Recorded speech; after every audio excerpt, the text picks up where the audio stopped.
Hello दोस्तों, बहुत बहुत स्वागत है आपका अपने YouTube चैनल पर। मैं हूं सुरेंद्र और अपन अध्ययन कर रहे थे पर्यटन के बारे में, जिसमें सबसे पहले अपने लोगो और प्रतीक के बारे में देखा। और जिसके बाद दोस्तों अपन ने देखा यूनेस्को समिति किस प्रकार इसको उद्योग का दर्जा दिलाती है, और जो प्रथम पर्यटन नीति थी वो बनाने वाला कौन सा राज्य था, और पर्यटन संभागों के बारे में अपन ने अध्ययन किया। आज के जो वीडियो है इसमें अपन पर्यटन सर्किट के बारे में अध्ययन करेंगे।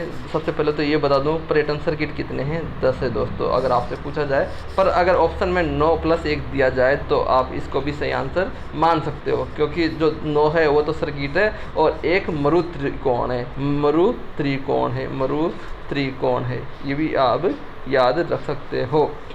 ठीक है, मरु त्रिकोण है तो 9+1 = 10 पर्यटन सर्किट है। तो सबसे पहले अपन बात करेंगे सारे पर्यटन सर्किटों के बारे में कि कौन कौन सा पर्यटन सर्किट कैसा, मतलब कौन कौन से पर्यटन सर्किट में कौन कौन सा जिला आता है। इस स्लाइड को अच्छे से कर लेते हैं, थोड़ा सा इसको हटा लेते हैं। चलो ये लीजिए, और मैप की सहायता से अपन इसको अच्छे से अध्ययन करेंगे। ये लीजिए, जो पहला पर्यटन सर्किट है दोस्तों वह है डूडाड़ पर्यटन सर्किट। यहाँ लिख दूँ, डूडाड़ पर्यटन सर्किट 1 नंबर का। ठीक है, तो इसमें कौन कौन आता है वह इस नक्शे में अपन देखेंगे। तो दोस्तों इसमें आता है जयपुर और दौसा। कौन कौन आता है? जयपुर आता है और दौसा आता है। ये 2 जिले यहाँ पर दिखाई दे रहे होंगे आपको मैप में, जयपुर और दौसा इसके अंदर आता है। इसको थोड़ा सा बड़ा कर लेते हैं अपन, नक्शे को थोड़ा सा बड़ा कर लेते हैं। ये लीजिए, अब दिखाई दे गया होगा आपको। जयपुर और दौसा डूडान सर्किट में आता है। जिसके बाद जो दूसरा सर्किट है उसमें है, दूसरे सर्किट में दोस्तों अलवर मेवात सर्किट। इसको मेवात सर्किट के नाम से जानते हैं, मेवात सर्किट। मेवात सर्किट में कौन कौन आता है दोस्तों? यहाँ पर बात करूँ मैं अलवर, ये अलवर के साथ ये भरतपुर है, जो भरतपुर आता है इसमें, और एक आता है टोक। ये 3 डिस्ट्रिक्ट इसमें आते हैं मेवात सर्किट में। ठीक है, जिसके बाद तीसरा देखते हैं,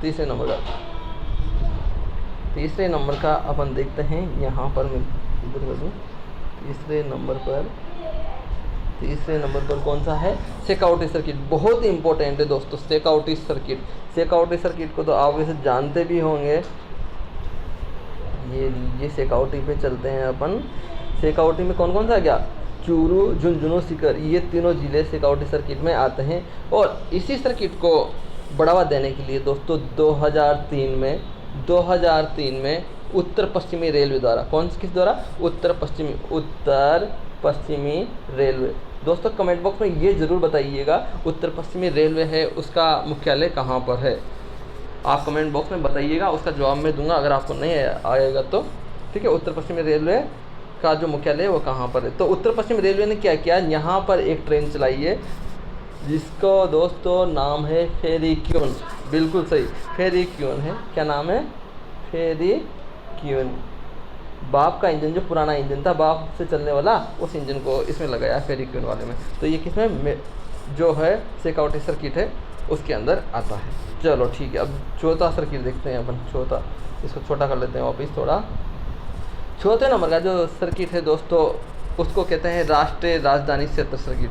राष्ट्रीय राजधानी सर्किट क्षेत्र कौन सा है? इसमें दोस्तों अलवर का कुछ भाग आता है, जिसमें कौन कौन सा आता है यहाँ जोड़ लेता हूँ मैं। चौथे नंबर पर अलवर वाला पार्ट आता है, उसमें आता है एक तो सरिस्का आता है, और कौन आता है? एक सिलीसेड जो झील है, सिलीसेड झील आता है, और इसमें आता है डिंग आता है दोस्तों, और बसेड़ी आता है, डिंग और बसेड़ी। ये वाले क्षेत्र किस में आता है? राष्ट्रीय राजधानी क्षेत्र सर्किट में। 4 तो हो गए, जिसके बाद अपन देखते हैं 5वां सर्किट। तो दोस्तों 5वां सर्किट है उसको कहते हैं मरु सर्किट।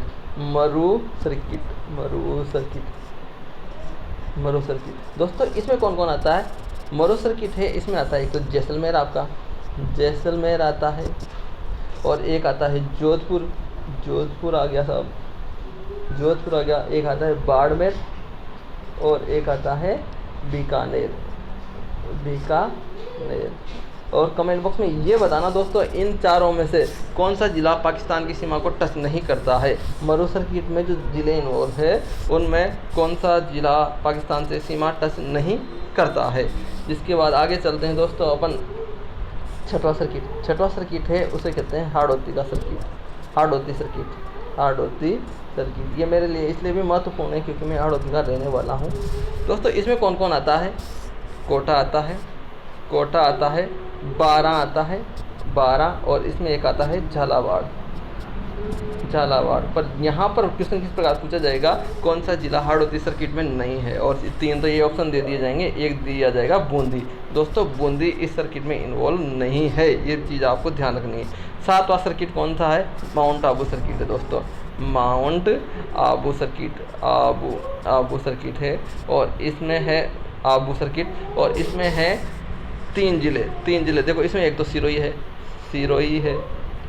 हो गया, जिसके बाद है जालौर है दोस्तों, और एक और है रणकपुर। कौन है, रणकपुर के जैन मंदिर में कितने खंबे हैं ये भी कमेंट बॉक्स में बताना। रणकपुर के जो जैन मंदिर है, रणकपुर जो वहाँ का जैन मंदिर है उसमें कितने खंबे हैं, ठीक है। जिसके बाद दोस्तों एक सर्किट है उसको जानते हैं वागड़ नाम से, वागड़ सर्किट, और यहाँ से भी बहुत अच्छा क्वेश्चन बनता है वागड़ सर्किट में। देखो इसमें आता है डूंगरपुर, एक है बांसवाड़ा। दोस्तों इसमें प्रतापगढ़ को नहीं इन्वॉल्व किया जाता है, ये चीज़ आपको ध्यान रखनी। 8 सर्किट हो गए। जिसके बाद एक और है नवा सर्किट, जिसका नाम है, इसको ग्रीन कलर से लेते हैं साहब, नवा मेवाड़ सर्किट। बहुत इंपॉर्टेंट है मेवाड़ सर्किट में कौन कौन आता है आपको बता दूं। उदयपुर आता है, जिसके बाद राजसमंद आता है, राजसमंद के बाद चित्तौड़ आता है, चित्तौड़ आता है, और इसमें आता है डूंगरपुर का कुछ हिस्सा आता है। कुंभलगढ़ आता है दोस्तों, इसमें कुंभलगढ़, और राजसमंद बताया उसका नाथद्वारा, श्रीनाथ जी वाला एरिया है, नाथद्वारा, इसमें आता है मेवाड़ सर्किट में। तो दोस्तों 9 तो सर्किट हो गए, और एक 10वां मैंने क्या बताया था आपको, मरुत त्रिकोण में कौन कौन था। इस प्रकार से जैसलमेर था, जोधपुर था, और बीकानेर था, और बाड़मेर को भी इसमें इन्वॉल्व कर लिया गया था, ठीक है ना। बीकानेर और बाड़मेर को भी इन्वॉल्व कर लिया था, ठीक है ना। तो इसको सारा एक बार फिर से रिवाइज करा देता हूँ मैं आपको, मुख्य चीज़ें। सबसे पहले अपन ने अध्ययन किया दोस्तों, इसमें देखा मैप के अनुसार कि कितने सर्किट है, 10 सर्किट है साहब। यहाँ पर जो एक सर्किट की बात की अपन ने शेखावटी सर्किट में, तो वहाँ पर एक ट्रेन चलाई थी उसका इंजन का नाम था फेरिक्यून। कब चलाई थी, 2003 में। किसके द्वारा, उत्तर पश्चिमी रेलवे द्वारा। इसका जो मुख्यालय है उत्तर पश्चिमी रेलवे का, वह है आपके राजस्थान की राजधानी। अब आप कमेंट बॉक्स में बता ही दीजिएगा, ठीक है ना। जिसके बाद मैं आपको बता दूं, दूसरी जो स्लाइड है उसमें अपन ने देखा 4 नंबर का सर्किट, जिस सरिस्का सिलिसेडिंग बसेड़ी। तो कमेंट बॉक्स में ये बता दीजिए कि ये कौन से सर्किट में क्या नाम से जाना जाता है, इस सर्किट को क्या नाम से जाना जाता है, 4 नंबर का। जिसके बाद 5वां अपन ने देखा दोस्तों मरु सर्किट, जैसलमेर, जोधपुर, बाड़मेर, बीकानेर को इन्वॉल्व किया इसमें। जिसके बाद दोस्तों अपन ने अगली स्लाइड में हाड़ौती के बारे में देखा, जिसमें बूंदी को इन्वॉल्व नहीं किया था, कोटा, बारा, झालावाड़ को इन्वॉल्व किया है 6वें सर्किट में। अब बात करते हैं 7वें सर्किट में। 7वें सर्किट में माउंट आबू सर्किट है, जिसमें सिरोही, जालौर और रणकपुर के जैन मंदिर को इन्वॉल्व किया है। जिसके बाद दोस्तों 8वां सर्किट देखा आपने, 7 सर्किट हो गया ना। अब 8वां कौन सा है, 8वां है वागड़ सर्किट, जिसमें डूंगरपुर, बांसवाड़ा को इन्वॉल्व किया था और प्रतापगढ़ को इन्वॉल्व नहीं किया था। जिसके बाद 9वां था मेवाड़ सर्किट। तो इस प्रकार से 10 सर्किट बनाए गए हैं राजस्थान में पर्यटन को बढ़ावा देने के लिए। तो इस प्रकार से दोस्तों जो धार्मिक सर्किट भी बनाए गए हैं, पर वो इतने इंपॉर्टेंट नहीं है, थोड़ा सा नहीं है। जो धार्मिक सर्किट है ना, उनमें देखो एक इंपॉर्टेंट है, वो बता दूँ मैं आपको, बुद्धा सर्किट इंपॉर्टेंट है, पूछा जाए बुद्धा सर्किट में एक तो जयपुर को इन्वॉल्व किया है, जयपुर को, और दूसरा क्या है, झालावाड़ को। झालावाड़ में जो कालवे की गुफाएं हैं, झालावाड़ में जो कालवे की गुफाएं हैं ना, उनको इन्वॉल्व किया है। अब ये क्यों, जो एशिया के वो देश है जहाँ पर बौद्ध लोग रहते हैं, उनको पर्यटन के लिए आकर्षित करने के लिए बुद्धा सर्किट किया है। और जिसके बाद दोस्तों वो कृष्णा सर्किट है, कृष्णा सर्किट भी बहुत इंपॉर्टेंट है, उसमें गोविंद देव जी, श्रीनाथ जी, खाटू श्याम जी को इन्वॉल्व किया है। यहाँ पर बताई दूँ मैं आपको, बुद्धा सर्किट, बुद्धा सर्किट का तो अपन ने बात कर ली। कृष्णा सर्किट ये क्वेश्चन पूछा था शायद फर्स्ट ग्रेड में, बुद्धा सर्किट। तो इसमें किसको, जो जयपुर के गोविंद देव जी। चलो कमेंट बॉक्स में बताना गोविंद देव जी का मंदिर कौन से संप्रदाय से रिलेटेड है, ठीक है। जिसके बाद गोविंद देव जी के अलावा यहाँ पर इन्वॉल्व किया, दूसरे नंबर पर बता दूं मैं आपको श्रीनाथ जी को, और तीसरा नाम है खाटू श्याम जी को। तो दोस्तों यहाँ से क्वेश्चन पूछा जाएगा, वो भी इस प्रकार से 4 ऑप्शन दे दिया जाएगा और ये पूछा जाएगा कि कौन सा कृष्णा सर्किट में इन्वॉल्व नहीं है।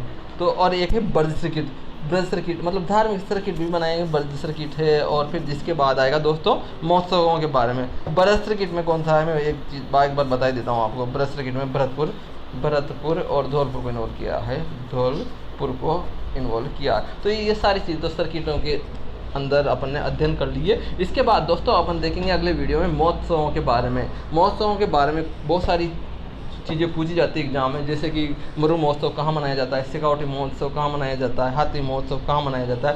पर इसके अलावा ये भी देखेंगे कि कौन सा महोत्सव कौन से महीने में मनाया जाता है, क्योंकि अब क्वेश्चन ऐसे पूछा जाता है, 4 महोत्सव दे दिए जाएंगे और फिर पूछे जाएंगे कि क्रम के अनुसार यानी कि समय के अनुसार इनको सूटेबल तरीके से अरेंज कर दीजिए, कौन सा जनवरी में, मतलब फिर जिसके बाद कौन सा नवंबर में, कौन सा दिसंबर में, मतलब सीक्वेंस वाइज अपन को उसमें जमाना होता है। तो वो सारी चीज़ें अपन अगले वीडियो में देखेंगे। एक बार फिर से आपका बहुत बहुत आभार, बहुत बहुत धन्यवाद वीडियो देखने के लिए। जय हिंद, जय भारत।